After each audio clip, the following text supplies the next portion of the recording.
Ravi Prakash Siliconandhra hospital Kuchipudi super speciality వైద్య సేవలు పూర్తిగా ఉచితం. గత కొద్ది రోజులుగా మన రాష్ట్రంలో కానీ ఉమ్మడి వరంగల్ జిల్లాలో కానీ జరుగుతున్నటువంటి అనేక హత్యలు, మానభంగాలు, ఆత్మహత్యలు, అరాచకాలు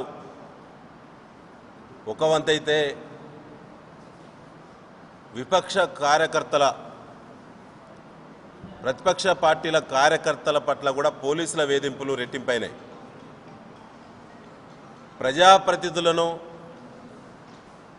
వారి గ్రామానికి సంబంధించో, వారు ఒప్పుకున్నటువంటి హామీలకు సంబంధించో సోషల్ మీడియాలో పోస్టులు పెడితే కూడా థర్డ్ డిగ్రీ ప్రయోగిస్తున్నటువంటి పోలీస్ అధికారులు, పాలకులు, ఈ జిల్లా మంత్రులు, జిల్లా అధికార పార్టీ శాసనసభ్యులు ఒకసారి ఆత్మవిమర్శ చేసుకోవాలి. బీఆర్ఎస్ పార్టీ 10 ఏళ్ల అధికారం ఉన్నది. ఇలాంటి ఘటనలు ఎప్పుడు మీ పార్టీకి ఎప్పుడైనా ఎదురైనాయా?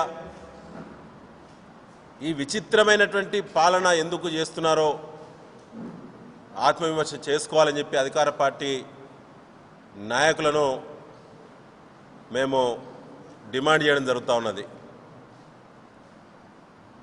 నిన్న జరిగినటువంటి ఘటన నుంచి గత 2-3 నెలల క్రింది వరకు జరిగినటువంటి ఘటనలు ఒకసారి సమీక్షిస్తే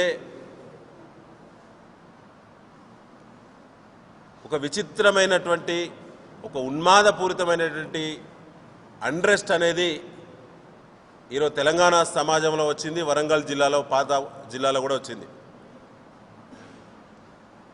ముఖ్యంగా యువత పెడదోవ పడుతున్నారు. నిన్న జరిగినటువంటి ఘటన చూస్తే ఒక గిరిజన కుటుంబం, చంద్రరావుపేట మండలం పదార్చింతల తండాలో ఉన్నటువంటి గిరిజన కుటుంబం తల్లిదండ్రులు హత్యగావించబడ్డరు. వారి కూతురు, వారి కుమారుడు హత్యాయత్నానికి గురైండు. అంతకంటే ముందు కూడా చాలా ఘటనలు జరిగినాయి నర్సంపేట ప్రాంతంలో కానీ, వరంగల్ పూర్వపు జిల్లాలో కానీ. పోలీసు ఉన్నతాధికారులు స్పందించాల్సినంత స్థాయిలో స్పందన లేదు. ఇంత తీవ్రమైన ఘటనలు జరిగినప్పుడు కూడా తీసుకోవాల్సినటువంటి పోలీస్ చర్యలు ఆ స్థాయిలో ఉండటం లేదు. దీనివల్ల నేరపూరిత ఆలోచనలు పెరిగే ప్రమాదం ఉన్నది. ఇది సమాజానికి మంచిది కాదు. పోలీస్ అధికారులను అందరిని అనటం లేదు, కానీ ఎవరెవరి ప్రాంతంలో లా అండ్ ఆర్డర్ ఫెయిల్ అయిందో సమీక్ష చేయాల్సినటువంటి బాధ్యులు హోంమంత్రి గారు. ఇలా హోంమంత్రి లేకపోవడం దురదృష్టకరం తెలంగాణ రాష్ట్రానికి. ఇంత పెద్ద law and order issue maintain చేయాల్సినటువంటి ప్రత్యేకమైన మంత్రి గారు ఉండాలి. అది సీఎం గారి దగ్గర, రేవంత్ రెడ్డి గారి దగ్గర శాఖ ఉన్నది. ఇలా రేవంత్ రెడ్డి గారు బాధ్యత వహించాల్సిన అవసరం ఉన్నది. మేము బీఆర్ఎస్ పార్టీ డిమాండ్ చేస్తూ ఉన్నాం. 16వ తేదీన సెక్రటరియట్లో సీఎం గారు రివ్యూ ఉన్నట్టు వార్తలు వచ్చినాయి. అధికారిక ప్రకటన ఇంతకుముందే వచ్చింది. 16వ తేదీ జిల్లా కలెక్టర్లు, సిపిలు, ఎస్పీలతో నిర్వహించేటువంటి సీఎం గారి సమీక్షలో ఇప్పటి వరకు లా అండ్ ఆర్డర్కు సంబంధించినటువంటి అంశాలు, ఎంత తీవ్రమైనటువంటి నేరాలు ఈ రాష్ట్రంలో జరిగినాయో, ముఖ్యంగా పూర్వపు వరంగల్ జిల్లాలో జరిగినాయో ప్రత్యేకమైన సమీక్ష చేయాలని చెప్పి బీఆర్ఎస్ పార్టీ డిమాండ్ చేస్తూ ఉన్నారు. ఎందుకంటే సాధారణ మహిళలకు రక్షణ లేదు, సాదాసీదా కుటుంబాలకి రక్షణ లేదు, సామాన్యమైనటువంటి ప్రశాంత జీవనానికి ఇలా భంగం కలుగుతున్న తెలంగాణ ప్రాంతంలో అని చెప్పి మేము ప్రభుత్వ దృష్టికి తీసుకురావడం జరుగుతూ ఉన్నది. అసలు ఈ జిల్లాలో 2 మంత్రులు, కొండా సురేఖ గారు, సీతక్క గారు, 2 మంత్రులు ఉన్నారు. ఈ జిల్లాలో వారికి 10 నుంచి 11 శాసనసభ్యులు కూడా ఇటీవల తయారైంది. ఆ 10 మంది శాసనసభ్యులు వాళ్ళ ప్రవర్తన ఒక తీరుంటే ఈ 11వ నంబర్ అయినటువంటి కడియం శ్రీహరి గారి ప్రవర్తన మరోలా ఉన్నది. ఇవాళ అధికార పార్టీ శాసనసభ్యులుగా చెలమనేటువంటి వారు ఎవరైతే ఉన్నారో మీ నియోజకవర్గాల ప్రజల యొక్క సమస్యల పట్ల మీకు చిత్తశుద్ధి ఉందా? ప్రజల బాగోగుల పట్ల, వాళ్ళ ప్రశాంత జీవనం పట్ల, వారికి రక్షణ కల్పించేటువంటి బాధ్యత పట్ల, పల్లెలకు, గ్రామాలకు, పట్టణాలకు సంబంధించిన మౌలిక వసతుల పట్ల అసలు మీకు అవగాహన ఉందా అని చెప్పి నేను అడగదలుచుకున్నాను. ఈ జిల్లా అభివృద్ధికి సంబంధించి ఒక విజన్ అంటూ లేదు. ఉమ్మడి వరంగల్ జిల్లాకు అసలు తెలంగాణ ప్రభుత్వ పాలన వరంగల్ ఉమ్మడి జిల్లాలో ఉందా లేదా అనే పరిస్థితి వల్ల చర్చ జరుగుతూ ఉన్నది. బీఆర్ఎస్ ప్రభుత్వం ఉన్నప్పుడు, మేమందరం శాసనసభ్యులు ఉన్నప్పుడు, కేసీఆర్ గారి ప్రభుత్వంలో ఉమ్మడి వరంగల్ జిల్లాలోని 12 అసెంబ్లీ నియోజకవర్గాలకు 1600 కోట్ల రూపాయల సీసీ రోడ్లు కానీ, బీటీ రోడ్లు కానీ, బ్రిడ్జిలు కానీ, చెక్ డ్యాములు కానీ, హాస్పిటల్ నిర్మాణానికి డబ్బులు కానీ, పల్లె దవాఖానాలు కానీ, గ్రామ పంచాయతీ బిల్డింగులు కానీ, మహిళా బిల్డింగులు కానీ, మసీదులకు, చర్చిలకు పునర్నిర్మాణం స్ట్రెంథనింగ్ కోసం స్పెషల్ డెవలప్మెంట్ నిధులు కానీ, ఈ రకంగా 1600 పైచిలుకు కోట్ల రూపాయల నిధులు కేసీఆర్ గారు ప్రభుత్వం ఉన్నప్పుడు మంజూరు తీసుకొచ్చినాము. టెండర్లైన పనులు ఎక్కడ? పనులు ప్రారంభమైన పనులను ఆపుతున్నారు అధికార పార్టీ శాసనసభ్యులు, మంత్రులు. టెండర్లు కాని పనులను మొత్తమే అబెన్స్లో పెడతా ఉన్నారు. స్పెషల్ డెవలప్మెంట్ ఫండ్స్ ఎస్డిఎఫ్ కింద ముఖ్యమంత్రి గారి కోట, ఎస్డిఎఫ్ కింద ఉమ్మడి వరంగల్ జిల్లాకు దాదాపు 250 కోట్ల నిధులు వచ్చినాయి. Project-based learning, flipped classrooms, industry-integrated curriculum. KL, deemed to be university. Warangal నగరానికి టఫెడ్కో కింద 200 కోట్ల రూపాయల నిధులు వచ్చినాయి. ఎక్కడ కూడా పనుల పురోగతి లేదు. ఇలా ప్రభుత్వాలు వస్తాయి పోతాయి, కానీ అభివృద్ధి నిరంతరం. గతంలో మేము తెచ్చినటువంటి నిధులు గ్రామాలకు బీటీ రోడ్లకు, గ్రామాల్లో సీసీ రోడ్లకి, అక్కా చెల్లెలకు మహిళా బిల్డింగ్స్కి తెచ్చినటువంటి నిధులు ఎక్కడ అని చెప్పి నేను ఇవాళ ఈ జిల్లా, ఉమ్మడి జిల్లా నుంచి ప్రాతినిధ్యం వహిస్తున్న 2 మంత్రులను, 11 మంది శాసనసభ్యులను మేము అడగదలుచుకున్నాం. అయ్యా, ఎన్ని రూపాయలు తీసుకొచ్చిన? 7 నెలలు కంప్లీట్ అయిపోయింది. 7 నెలల 10 రోజులైంది. పైసా వచ్చిందా ఉమ్మడి వరంగల్ జిల్లాకు? కేవలం మా పార్టీ కార్యకర్తలపైన వేధింపులు, మా పార్టీ నాయకుల చేరికలపైన ప్రత్యేకమైన దృష్టి, మా శాసనసభ్యులో లేదా మా ఎమ్మెల్సీలో చేరాలనేటువంటి ప్రత్యేకమైన ఆకర్షణ పథకాలు. ఇదేనా ప్రజాపాలన? ఇందిరమ్మ రాజ్యం అంటే ఇదేనా? ఇవాళ చెప్పదలుచుకున్నాం అధికార పార్టీ శాసనసభ్యులకు, మీ చెప్పు చేతుల్లో ఉండేటువంటి అసమర్థ అధికారులకు మీరు పోస్టింగ్లు ఇచ్చారు. ఉమ్మడి వరంగల్ జిల్లాలో ఇటు కమిషనరేట్ పరిధి కానీ, ఎస్పీల పరిధి కానీ 2-3 సార్లు డిఓలు మారుతాయా? ఎస్ఐలు, సిఐలు, డిఎస్పీలు 2-3 సార్లు మార్చచ్చా? మీరు సమర్థులకా పోస్టింగ్లు ఇచ్చేది? మేము వారి పనితనానికి కించపరుస్తలేం, కానీ చట్టాలను గౌరవించాలని చెప్పదలుచుకున్నాం. మా కార్యకర్తలకు ఇక నుంచి ఉమ్మడి వరంగల్ జిల్లాలో బరాబరి ప్రశ్నిస్తాం. మీ ప్రభుత్వం రావంగానే తొందరపడద్దని ఆగినాం. ఇవాళ 7 నెలలు గడిచింది. ఏ గ్రామానికి మీరు గెలిచిన శాసనసభ్యులు ఏ గ్రామానికి ఏ హామీ అయితే ఇచ్చిల్లో ఆ హామీల పట్ల సోషల్ మీడియాలో కానీ, ప్రెస్ మీట్ల ద్వారా కానీ బరాబరి మా పార్టీ కార్యకర్తలు, మా అభిమానులు ఇక నుంచి ప్రశ్నల వర్షం కురిపిస్తాం. ఎక్కడైనా నిన్న తొర్రూరులో జరిగినటువంటి ఘటన ఎక్కడైనా జరిగితే అక్కడ ఉమ్మడి వరంగల్ జిల్లా పార్టీ మొత్తం మా కార్యకర్తలకు అండగా రాత్రింబవలు లెక్క చేయకుండా మా కార్యకర్తలను కాపాడుతాం. తప్పకుండా వాళ్ళని కాపాడుకొని రక్షించుకుంటామని చెప్పి ఈ సందర్భంగా మేము తెలియడం జరుగుతూ ఉన్నది. ముఖ్యంగా మిత్రులారా, ఈ జిల్లాలో ఏ రంగంలో ఏం చేద్దాం అనుకుంటున్నారనే విజన్ ఉందా కాంగ్రెస్ పార్టీ దగ్గర? ఇరిగేషన్ రంగంలో ఏం చేద్దామనో, పారిశుద్ధ్యం పడికేసింది, వర్షాలు వచ్చినాయి, డెంగ్యూ వ్యాధులు. నేను హాస్పిటల్ పరామర్శలో పోతే భయంకరంగా డెంగ్యూ జ్వరాలు, మలేరియా జ్వరాలు, చాలా భయంకరమైనటువంటి ఇబ్బంది పడతా ఉన్నారు సామాన్య ప్రజలు. ముఖ్యంగా గిరిజన ప్రాంతాలు, గూడాలలో చాలా ఇబ్బందులు ఉన్నాయి. నగరంలో పారిశుద్ధ్యం లోపించింది. పంపకాలకే పరిమితమైలు, పర్సంటేజ్లకే పరిమితమైలు అధికార పార్టీ వాళ్ళు. ఇలా పర్సంటేజ్ల మీద, పంపకాల మీద ఉన్న దృష్టి పాలన మీద లేదు, ప్రజల మీద లేదు. ఎక్కడ కూడా ప్రజా సమస్యల పట్ల వాళ్ళ ఎమ్మెల్యేలు నొక్కి మాట్లాడినట్టు, ఒక్క సమస్యనైనా పరిష్కరించినట్టు ఎక్కడ వార్తలు లేవు. ముఖ్యంగా మిత్రులారా, ఒకసారి పోలీస్ స్టేషన్ల పరిస్థితి ఎట్టుందంటే, ప్రతి పోలీస్ స్టేషన్ దగ్గర 100 మంది ఉంటారు ఇవాళ రోజు. గ్రామాలలో కొత్త కొత్త సమస్యలు తీసుకొస్తున్నారు కాంగ్రెస్ పార్టీ వాళ్ళు.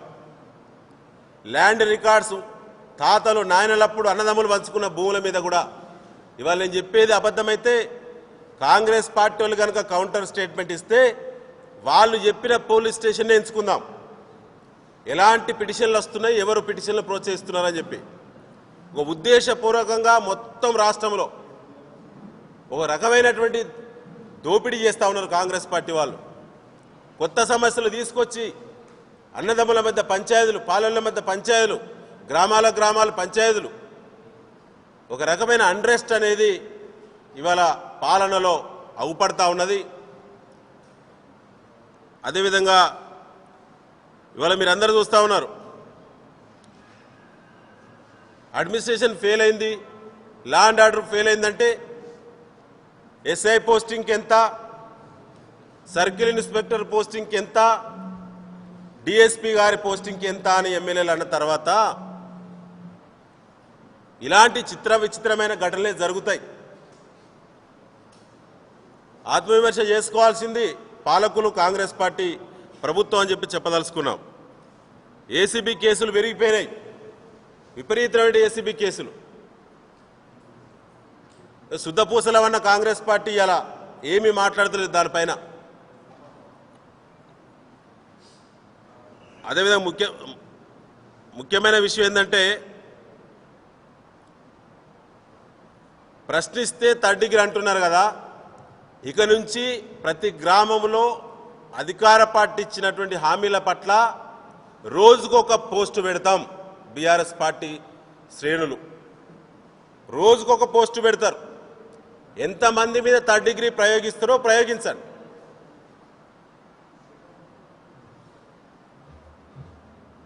ఇక నుంచి దానికి ఒక ప్రత్యేక కార్యాచరణ, ప్రత్యేకమైన శిక్షణ ఇచ్చి మరీ ప్రశ్నిస్తాం. మీ పని విధానాన్ని మార్చుకోవాలి తప్ప ప్రశ్నించిన వాళ్ళని కొట్టిస్తాం అని అంటే ఇక్కడ ఎవడు పడడానికి లేడు, అసమర్థులు ఎవరు. అదేవిధంగా కొంతమంది ఎమ్మెల్యేలు ఇటీవల అన్నారు, అక్కడ బీకలేని వాళ్ళు ఇక్కడ బీక్తారా అని. ఇలా కుటుంబాలు చచ్చిపోతుంటే అధికార పార్టీ ఎమ్మెల్యేలు ఏం బీకుతున్నారు? కుటుంబాలను మీ ప్రభుత్వంలో హత్యలు జరుగుతుంటే అధికార పార్టీ ఎమ్మెల్యేలు ఏం బీకుతున్నారు? వరంగల్ జిల్లాలో నర్సంపేటలో జరుగుతున్నటువంటి ఘటనలను, మీ నియోజకవర్గాల్లో తీవ్రమైన ఘటనలు జరుగుతుంటే మీకు ఓట్లేసిన ప్రజలను మీరు కాపాడుకోకుండా ఏం బీకుతున్నారు? ఎప్పటికైనా ప్రశ్నకు ఆన్సర్ రావాల్సిన పద్ధతిలో వస్తుంది. మాట్లాడే ముందు జాగ్రత్తగా మాట్లాడాలని చెప్పి బీఆర్ఎస్ పార్టీ హెచ్చరిస్తూ ఉన్నది. ఇక కొత్త కల్చర్ వచ్చింది మధ్యలో. మార్పు ఏమొచ్చిందంటే, మా పాలనలో రౌడీ షీటర్లుగా ఉండి దూరం బతికిన వాళ్ళు నగరాలకు, పట్టణాలకు, ఊళ్ళకు ఖద్దరు చొక్కాలు ధరించుకున్నారు. ఈ మధ్యలో ఖద్దరు చొక్కాలు ధరించుకున్నారు. ఇదే కాంగ్రెస్ పార్టీ తెచ్చినటువంటి మార్పు. వరంగల్ జిల్లాలో మా కడియం శ్రీహరి గారు గతంలో మాకు పాత ఉప ముఖ్యమంత్రిగా పనిచేసిన మా పార్టీ ప్రభుత్వంలో వారు మాట్లాడారు నిన్న. కొద్దిగానైనా ఆలోచించాలి. పెద్దవారు 70 సంవత్సరాలు దాటి 7 పదులు దాటి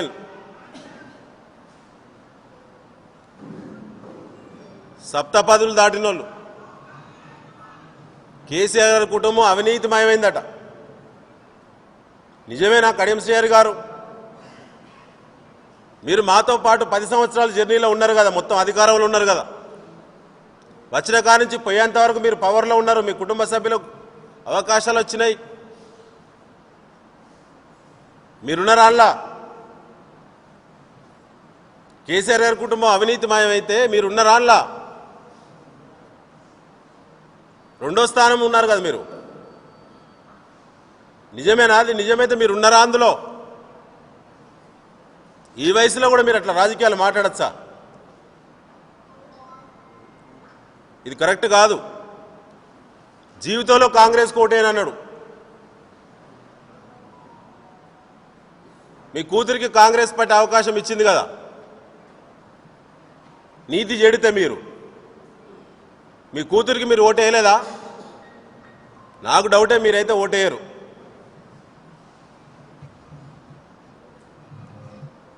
శ్రీహరి గారు ఆ విధంగా మాట్లాడాలని మేము బీఆర్ఎస్ పార్టీ తీవ్రంగా ఖండిస్తుంది. ముఖ్యంగా మిత్రులారా, ప్రతిపక్ష పాత్ర పోషిస్తున్నటువంటి బీఆర్ఎస్ మీద కాంగ్రెస్ పార్టీ చేసేటువంటి కుట్రల కోణాన్ని ఇక నుంచి 24 గంటలు వాచ్ డాగ్లా ఉండి కార్యకర్తలను కాపాడుకోవడంలో, క్రియాశీలకమైనటువంటి కార్యకర్తలను ప్రభుత్వంపై తిరుగుబాటు చేసే ఆలోచన కార్యకర్తలను అన్ని విధాలా సహకరించి ముందుకు తీసుకెళ్లడంలో బీఆర్ఎస్ పార్టీ ముందుకు పోతుందని చెప్పి తెలియజేస్తూ, ల్యాండ్ ఆర్డర్ కంట్రోల్ తప్పడంలో పోస్టింగ్ల వైఫల్యమే. నిన్న ఒక ఇన్సిడెంట్ జరిగింది. పోలీస్ అధికారులు స్పందించాల్సిన స్థాయిలో స్పందించలేదు. ఎందుకంటే వారికి పోస్టింగ్లు ఇప్పించిన అధికార పార్టీ ఎమ్మెల్యే కూడా స్పందించలేదు. కాబట్టి అధికారులు కూడా అదే పద్ధతిలో ప్రవర్తించాలని చెప్పి మా పార్టీ ఒక ఆరోపణ. అంతటా అట్లే ఉంది. నర్సంపేటలని కాదు, ఇలా వరంగల్ అట్లే ఉంది, జనగామలు అట్లే ఉంది, భూపాలపల్లి అట్లే ఉంది, మహబాద్ అట్లే ఉంది. అంతటా కూడా అదే జరుగుతూ ఉన్నది.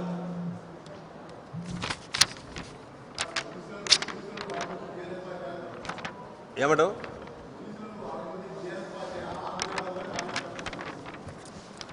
ఇప్పుడు బీఆర్ఎస్ పార్టీ ఎమ్మెల్యేలను, ఎంపీలను లేకపోతే చేరికల మీద దృష్టి కాంగ్రెస్ పార్టీ పెడుతుంది. నేను గతంలో కడియం శ్రీహరి గారు పార్టీ మారినప్పుడు మా సభలో ఒకసారి నేను మాట్లాడినాను. రాక రాక కాంగ్రెస్ పార్టీకి అధికారం వచ్చింది. 10 ఏళ్ళు అధికారానికి దూరం ఉన్నారు వాళ్ళ కార్యకర్తలు, వాళ్ళ నాయకులు. చినిగిపోయిన బట్టలతోటి ఇబ్బందులు పడుతున్నారు. రాక రాక అవకాశం వచ్చింది, వాళ్ళు 5 ఏళ్ళు ఏలుకోనివ్వండి. కానీ మా వాళ్ళను కూడా ఎంటబడి తీసుకుంటే ఏమవుతుంది? మాకు పట్టిందే వాళ్ళకు పడుతుంది. దానిలో ఏమి రహస్యం ఏమి లేదు. ఇలా మమ్మల్ని విమర్శించిన వాళ్ళు అందరూ కూడా, విమర్శించిన పార్టీ కానీ విమర్శించిన నాయకులు కానీ ఇవాళ సీట్లకు వచ్చిన తర్వాత వాళ్ళ ప్రవర్తన ఎట్లా ఉన్నది? మమ్మల్ని ఏ నాలుకతోటైతే ఏ మాటలైతే విమర్శించిండో ఇవాళ అదే ప్రవర్తిస్తున్నారు కదా వాళ్ళు కూడా.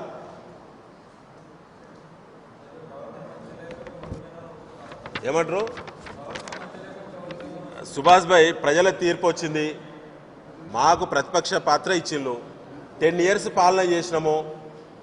10 సంవత్సరాలు కంటిన్యూస్గా పాలన చేయడం మామూలు విషయం కాదు. ఇవాళ ప్రతిపక్ష పాత్ర ఇచ్చిండ్రు, అద్భుతంగా పోషిస్తాం. Thank you. మరిన్ని వీడియోస్ కోసం ఛానల్ ని సబ్స్క్రైబ్ చేయండి. లేటెస్ట్ అప్డేట్స్ కోసం వాట్సాప్ ఛానల్ ని ఫాలో చేయండి. అండ్ లింక్ డిస్క్రిప్షన్ లో ఉంది.